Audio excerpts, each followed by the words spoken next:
Now, while all of this stuff is going on, you have Ben Shapiro blasts dishonest Tucker Carlson for normalizing Nazism by hosting white nationalist Nick Fuentes. Why would he ever have Nick Fuentes on his podcast? I mean, I can't imagine anybody ever doing such a thing. But what is this right here, Rob? This is Ben Shapiro. Okay, go for it. Hey, folks, I want to do something different on today's show. We're going to cover one topic in depth. That topic is, I think, the most important thing happening in the country. It was a hot topic last week, but I wanted to take some time to really gather my thoughts and speak on it in coherent fashion, holistic fashion. That topic is the fragmentation of the political right. That fragmentation is being caused purposefully by a splinter faction of people led by a young man named Nick Fuentes. They call themselves the Groypers. They are white supremacists. They hate women, Jews, Hindus, many types of Christians, brown people of a wide variety of backgrounds, blacks, America's foreign policy, and America's Constitution. They admire Hitler and Stalin. And that splinter faction is now being facilitated and normalized within the mainstream Republican Party. The main agent in that normalization is Tucker Carlson, who is an intellectual coward, a dishonest interlocutor, and a terrible friend. And Tucker Carlson last week was aided, abetted, celebrated for normalizing Nazism within the Republican Party by the mainstay organization of the traditional right, the Heritage Foundation. Now, before we explain what's been happening, let's make one thing clear. This is not about free speech or cancellation. It was never about free speech or cancellation. Free speech has a definition, the right to speak free of governmental coercion. I believe in it, of course. I've always defended it. Criticism of bad speech is, in fact, just a form of free speech. Cancellation also has a definition, the banning of particular people, including people like Nick Fuentes, from platforms like X or Facebook. I believe that Nick Fuentes is odious and despicable, but I've never called for his cancellation, and in fact, I've called for his restoration to those services, despite the fact that I think he's odious and despicable. It is not cancellation to draw moral lines between viewpoints. In fact, we used to call that one of the key aspects of conservatism. It is not cancellation to refuse to signal boost Hitler's supporters like Nick Fuentes. It is not cancellation to criticize Tucker Carlson. You can pause it right there. Okay, Adam, go ahead. No, I'm pulling something up. Go ahead. No, it's your story. It's your name. Gotcha. Go ahead. I'm just grabbing some one thing. So when Ben called, by the way, Rob, I sent you a clip. That's what I was waiting on, and I'll get back to that in a second. When Ben called Tucker Carlson a intellectual coward, dishonest interlocutor, and terrible friend, you know what stuck out to me? The terrible friend part. Because I'm totally an advocate of free speech. We've had Nick Fuentes here. I mean, I've received so much criticism for shaking Nick's hand, playing basketball with Nick. What's weird is I get along with Nick. You've seen this. Do I disagree on his judgment of Jews and Israel and blacks and immigrants? Of course. Any reasonable person would draw those conclusions. But is there a sliver of truth in what he's saying? Of course. Because otherwise, why would people resonate with this? The terrible friend to me thing is what pains me. You mean to tell me you're going to have Tucker Carlson, you're going to have Nick Fuentes on, who in many ways made his name shitting on Charlie Kirk, and not even a little bit. Who are you the talking entire about? thing. Nick Fuentes. Oh, okay, yeah. Made a living on shitting on Charlie, and for Tucker to not even mention it once. Not even like, hey, listen, as you know, Charlie was a friend. Tucker spoke at Charlie's funeral. How many people spoke at Charlie's funeral? 20, maybe, in the world? To not even mention, hey, I really don't like that. I don't like what you did there. I hear you. But to not even mention it, it's so weak and cowardly to me. Okay, moving on. If someone tells me, hey, I'm a huge fan of Hitler, I'll be like, oh, okay, cool. No follow-up questions, but not one. Oh, by the way, I remember December 19th is a great day for me. What's December 19th? Stalin's birthday. December 18th. So, my bad. Okay, we'll circle back to that. Hey, Tucker, you never circled back, buddy. And you were never planning on circling back. So to me, I said this 3 months ago. Yeah. If I had to pick who actually I trust more to believe in what they believe in, Nick Fuentes or Tucker Carlson, give me Nick Fuentes all day. I think Tucker's an actor. I think he's a faker. And I think he's a gaslighter. That's my opinion. Come at me. What's this all clip? good. This clip is from Dinesh D'Souza. He's been on the show. This is his opinion on Tucker Carlson and Candace Owens. Go ahead. Tucker doesn't even purport to be knowledgeable about anything. So as a result, what Tucker says is, I will develop a ventriloquist style. I have strong opinions, but I don't want to defend any of them. So I will set up a structure in which I bring in sources, often rather dubious sources, people you've never heard of. You know, the nun with the mustache, some disgraced academic. And what I'll do is I will ask sort of leading questions in which is embedded an answer, my answer, but framed as a question. You then will blurt out the obvious implications of the question, giving me the answer I expected, but I will pretend to be thunderstruck by it. It's an epiphany. It's a new revelation. People have been suppressing this kind of thinking for decades. So this is a shtick. It's a different shtick than Candace. Candace's shtick is the Candace Intelligence Agency. I'm like the world's greatest detective. You know, I'm the Pink Panther of my time. I'm deputizing all my viewers also to be detectives. Feed me information. We're going to crack the case. So to me, this is like an intellectual embarrassment because all my life, I've been an iconoclast. You can pause that. I actually think he's absolutely right. That's my opinion. Yeah. But Dinesh D'Souza is a credible guy in the Pat, conservative movement. Why is Ben? What do you think Ben's so upset about the fact that he's just speaking with him? Because you made the point. A bad friend to who? Is he talking about Charlie? That's exactly what he's talking That's about. who he's talking about. Well, and here's my I question. think so. Well, yeah, we're assuming. I don't know because he's not. Say what you want to say because here's my thing, Pat. The beauty about conversations that you've had, you've talked to Bibi, you've talked to him, the spectrum of people from Nick Fuentes, everybody. Why doesn't Ben? Because Ben's turned down other times where we wanted to have debates meaning with Candace or him. He refuses to sit down. Sit down with this person, have a conversation, and guess what? If your argument is better and it's going to win, because hold on, let me ask you a question. Do you think Ben Shapiro would sit down one-on-one against Tucker Carlson? Ben Shapiro, Tucker Carlson. And like say, I just want to talk it say out. Like, that they've tried to arrange something, and one of them. because my thing is this, Pat. Who do you think won't? Can you run a poll? I mean, if the audience watches it, who do you think won't agree to a 2-hour debate? Tucker Carlson. Don't say any opinion so we get them to think. Who do you think won't do it? Yeah. Ben Shapiro or Tucker Carlson? Put that poll. Because to say you guys vote for it. I'm curious to know what you guys would think about this. Who would to not say show up to the debate? Who would not agree so to let's just say Megyn Kelly says, I want to host a debate with Ben Shapiro and Tucker Carlson, right? And who would say no to that debate? I'm curious to know how people are going to vote. So continue what you're saying here with Ben. Because it's conversation because he's going to sit there and we heard that 2-minute rant of his. He's pro speech, pro this, pro that. Then what are you worried about? That he's giving him a platform, that he's asking him questions? Because I think the best thing is to do like what you did: sit there, find out who this person is. How do they get to where they're saying? Why are they saying the stuff that they're doing? Is it for the clicks? And then you let it go. But to say that Tucker is intellectually weak and all that stuff, it's like, come on. I have some opinions on this, but Tom, go ahead. So, Pat, I've been with you a long time, and looking at the things, there's only so many hours in the day, and the things we decided to talk about, one of the things that Pat pushed this year, correctly so, was the difference of signal versus noise. Yep. Let's get to signal of the things that are going to move forward the company, the lives of the people that are giving this chapter of their career to the company, and all the things we do.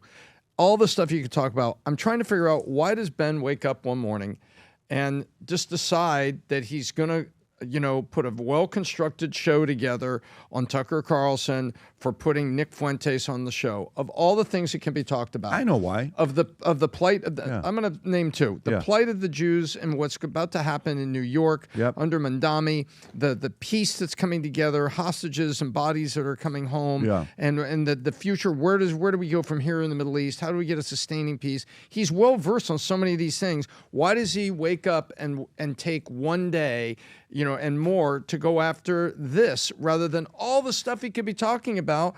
And Ben is an incredibly smart intellect that can put together amazingly crafted arguments. I'm just as upset as he might be with it. It kind of confused me as why waste your airtime on this? Do you know Ben? why? Did you actually watch the his? I think it was 40 minutes. Did you watch the whole thing? No. Okay. I've read several summaries, but I have not put it on 2X and gone through the whole thing. No, I watched it. I think if, by the way, if there were a debate, if there's one thing I will give Ben Shapiro credit for is that guy debates. Right? I'm not saying I agree, but like look at all the Tucker topics. Tucker Are you interviews going to Ben. answer the point? Sure. Here's the point. He outlined the whole thing. Actually, in my opinion, it has nothing to do with Judaism or Christianity or this. Ben Shapiro at the very end, I don't know if we can play it, gives this sort of like impassioned speech. He said, damn it, I've worked my whole life for this, the conservative movement, and I'm not going to sit here while these people try to ruin it. And that to me is what he's talking about. He's basically saying our enemy should be the far left and the woke left and what's going on there. And you're going to try to fracture the Republican Party and the conservative movement over this nonsense, over this Nazism, this racism, this chauvinism, whatever he kind of outlines. If you go to the last 2 minutes, you'll hear it. We're not going to do that, Rob. I'm taking saying your word that for to it. me Yeah. is what he stands for. He's basically saying the midterms are coming up in 1 year exactly. The left is salivating at this internal civil war. Because don't forget, they call it the woke right for a reason, because it's a mirror image of what's going on the far woke left. You know, whatever's going on the far left, the mirror image to the right is what's going on there. You think Ben is a unifier? That's not the word I would use to describe Ben Shapiro. You think no. Tucker's a unifier? No. Okay. You think Charlie was a unifier? 1,000,000%. 1,000,000% as well. Well, if you were a reasonable person, you would come to that I think conclusion. Charlie was a unifier. I Okay. agree. I think So a lot of people on the left think he was a divider. Here's You're my wrong. here's my opinion on Yes, this, sir. on a couple different things that I'll go through. Number one, so Ben Shapiro, the more they talk about Nick Fuentes, the more they raise his profile. Yep. Nick Fuentes, if I'm his agent, I would say, Nick, phenomenal. Your number one PR rep this week was Ben Shapiro. Send him a $10 GoFundMe and congratulate him, saying thank you for supporting the cause and raising awareness to who I am. Okay? That's what that is. Number two, I would go and sit down like those trigonometry guys, who they're trigonometry guys would sit down with me, and we did an interview one time, and he came very strong at me. I'm like, that's right after I called it the daily, yeah. And I'm like, Constantine did? Yeah. And I'm like, oh, I got you. And I corrected him. I said, no, qualified awards. He said, I'm sorry, I did. Yeah. I said, so I don't like, so then I'm like, okay, I got what's going on. Because again, I'm not in this community. Yeah. I'm like, there is a Tucker camp, there is a Shapiro camp, and both sides bow down to both. Okay? Fair, no problem. Then there is the younger Nick camp. And then Charlie is trying to get everybody under the camp to be working together. Okay? I don't know if when you hear the market talking and there's interest in somebody giving a message, the more you dismiss them, the bigger that person's going to get. And that's what you've done. Number two, when we were having Benjamin Netanyahu on the podcast, I knew what was going to happen. I'm not even going to say what some of the stuff happened to us the last 6 weeks, because I don't even want to advertise what happened the last 6 weeks. I don't want anybody to talk about what happened the last 6 weeks. It's no one's business. We're going through it, okay? So when we had BB, I would say death threats at an all-time high, no question, when BB came up. Then they agree, all right, Ben wants to come on the podcast. Then when I said, I want to have Nick on, I looked at the booking team.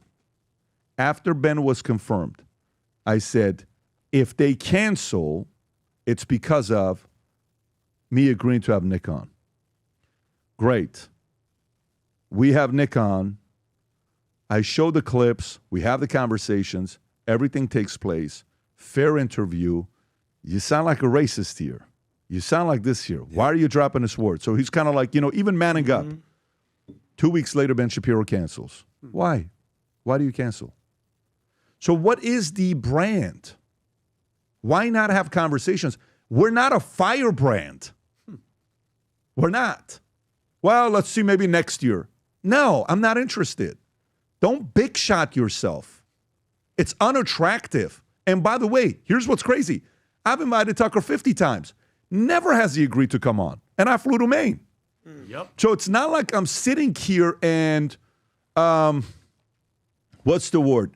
Trying to see that, both of these camps have some similarities. Both of them. I think Ben is a very good communicator. and debate. Are you kidding me? When that man put his hands on his shoulders, the trans you don't think that's a little bit inappropriate? Ben has got some brass, and he's had some of the best fiery moments ever. Of course. Ben, when he was young, he was on Piers Morgan. Piers is about to be here. We're doing a show with him today. I don't know when we're doing it, but we're doing a show with him today.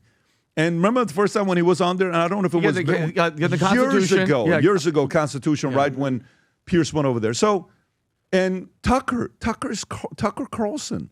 Tucker had his moment with Jon Stewart many years ago when Jon Stewart tried to make fun of him. That one right there. Look how young he looks. Not that one, Rob. All the way at the top. Yeah. Look at Ben. When he brought in the Constitution. Yeah.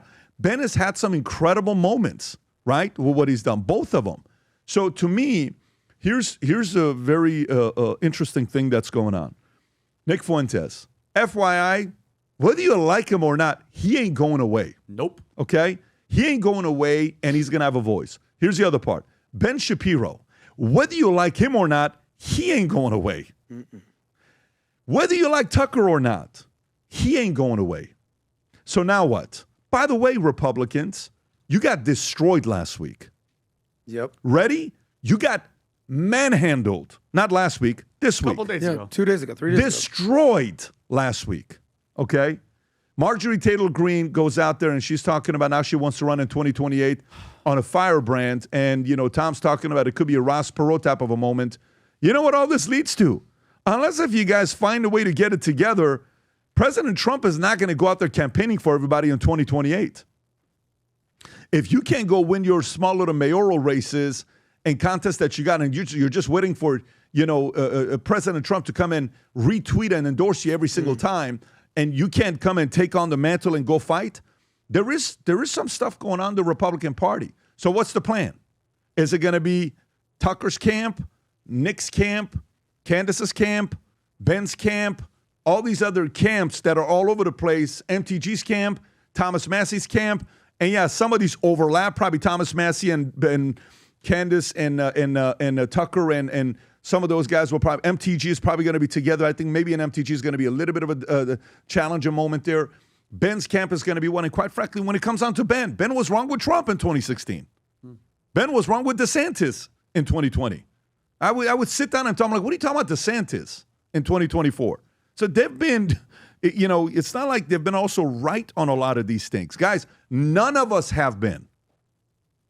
Everybody's walking around like, anyways, I just think, right now, if you guys don't buckle down and get locked in, 2025 ain't going to be a red wave. 2025 is going to be a blue wave that comes through because they're watching all these. Let me tell you, Nick Fuentes is right. Let me tell you, Ben Shapiro is right. Let me tell you, Tucker Carlson is right. Let me tell you, Democrats won. Yep. How did this happen? Yep. You did it. So, Mr. Ben Shapiro, respectfully, Mr. Tucker Carlson, respectfully, you know what be a great panel on stage? Is Ben, Tucker, Megan, Nick, Candace. I think Megan can pull this off. I think Megan could pull this off to bring this together. I think Megan's a boss. She's tough. She's strong. And she's been around. The reason why I think she's the one that could pull it off is because she was the face. She killed it on Fox, crushed, and she's doing great with her podcast. So she has the mainstream and the podcast victory. I think Megan could pull off something like this to bring everyone together. Because at this point of the game, Ben's loyalty, of course he's going to be loyal to Israel. That's what he is. He's very proud of his heritage. FYI, you ought to be proud of your heritage. I don't sit there, I'm like, well, when I say Daily Jewish Wire or Daily, whatever I call the Israeli Wire, I do think that's his priority. I don't say that as in like an insult. No, I say, listen, I'm a Syrian Armenian. Okay? I'm a Syrian and Armenian. I'm a proud Assyrian, I'm a proud Armenian. But, born in Iran, made in America, without America, I don't have the life that I have today. Are you kidding me? But I understand some of the affinity. I understand if Nick goes after, Tucker's dad, Tucker's going to invite him to say, hey, man, listen, this is one thing I don't like when you go after my dad. His dad's his hero. I understand Tucker. But I also understand Nick, who's on the outside, is like, you guys not going to give me attention? I'm going to effing come after you guys like a freaking gangster, and I'm going to pull up a Tupac, hit him up. I'm going to destroy all of you guys. That's Nick. Nick is Tupac. So what do you want to do? What do you want to do?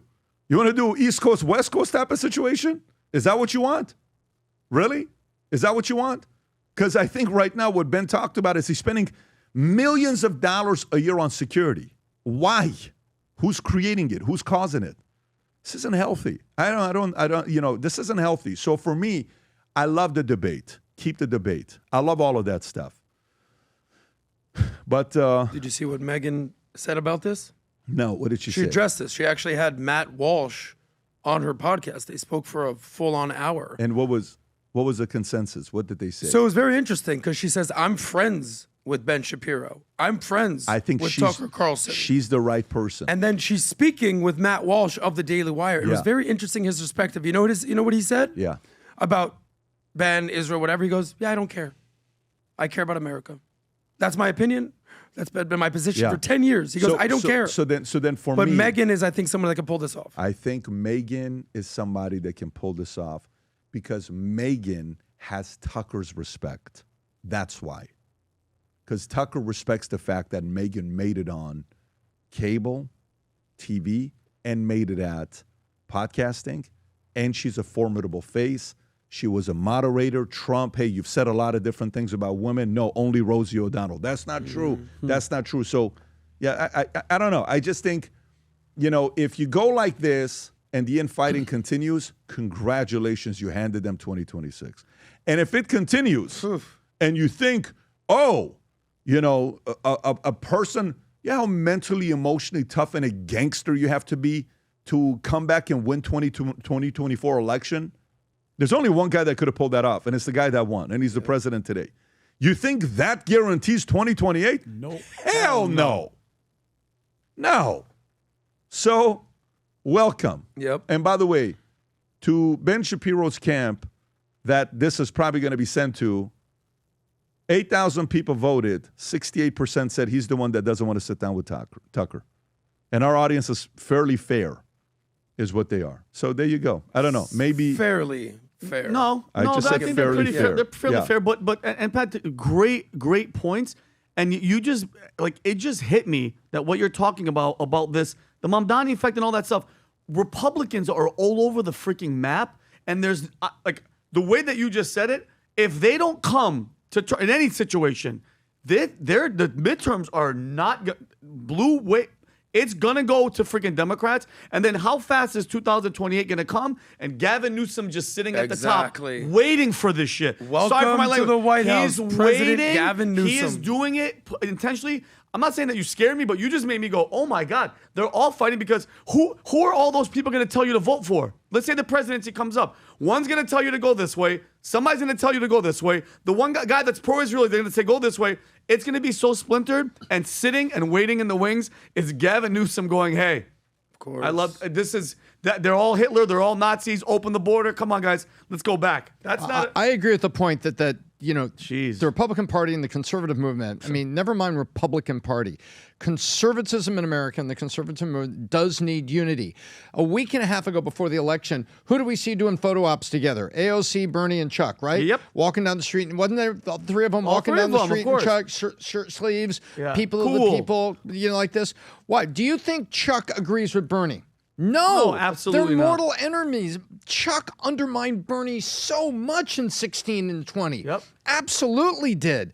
And so do you think AOC and Chuck are friends? No, I don't. There's been people saying that she's going to primary him and she's going after the next level seat if she doesn't run.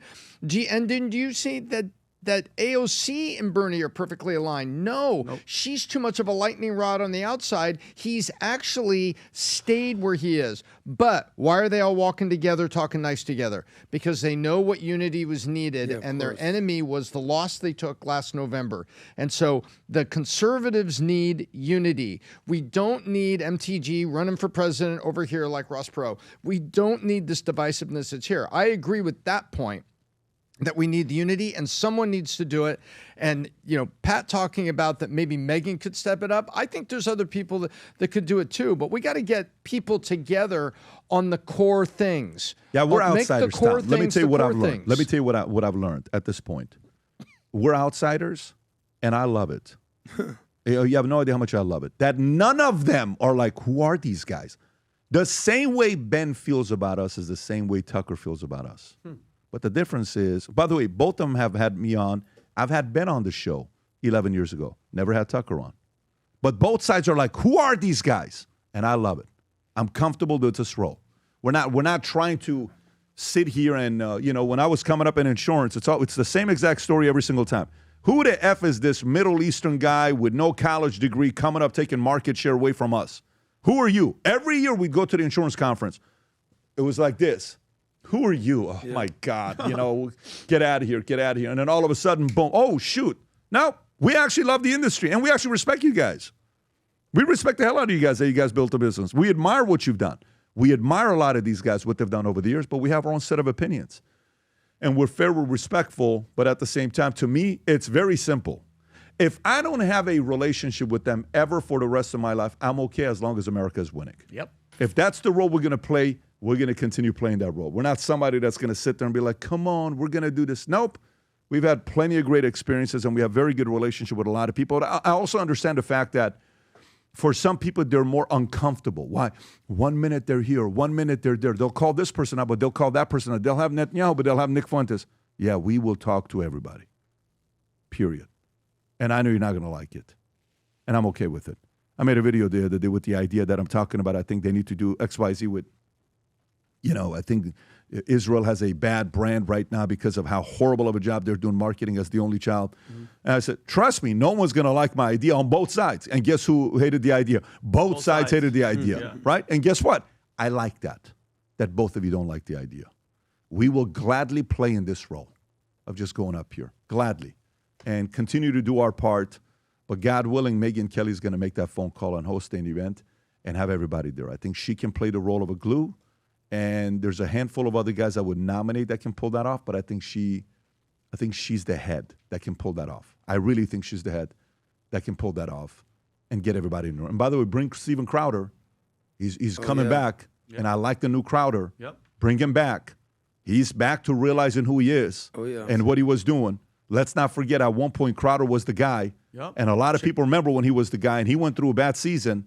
But I'm kind of glad that he's got his mojo back, and he's playing ball. He's a very, very formidable voice. He's a beast. So I would include him in that as well. For sure. And but anyways. He's criticized all those guys too, by the way. Listen, just think about us as a consultant. That's who we are. We're just a consultant, is what we do.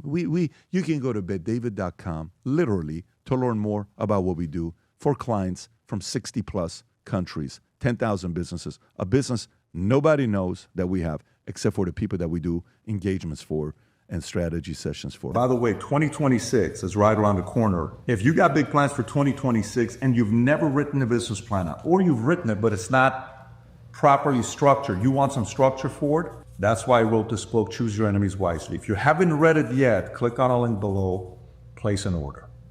So if you want a signed copy of Choose Your Enemies Wisely, it's never a better time to read a book on business planning. Right now is the time. Go to vtmerch.com. Rob, we'll put the link below if you don't mind. We'll Choose Your Enemies Wisely right there signed, as well as the other copies of the books that we have. And on top of that, Rob, also put the link to Business Planning Workshop. I would do both if I were you. Read the book, then attend the Business Planning Workshop. But we're looking forward to 2026. Last night, we were at this America Business Forum. I was on stage with Brett Baer, and we're watching all the people that are there. The types of business owners, Jeff Bezos, Jamie Dimon goes before me, and then Steve Witkoff is there. Yeah. Then you have Serena Williams literally goes right after me, and then Rafael Nadal was there. Messi was there. Trump, Messi. Trump was there yesterday. Unbelievable. And by the way, everybody in that place was talking about what's going to be happening in 2026. So a lot of people behind closed doors are ecstatic about 2026. If you want to get some of those strategies, register for Business Planning Workshop. Go to bpw.betdavidconsulting.com. If you enjoyed this video, you want to watch more videos like this, click here. And if you want to watch the entire podcast, click here.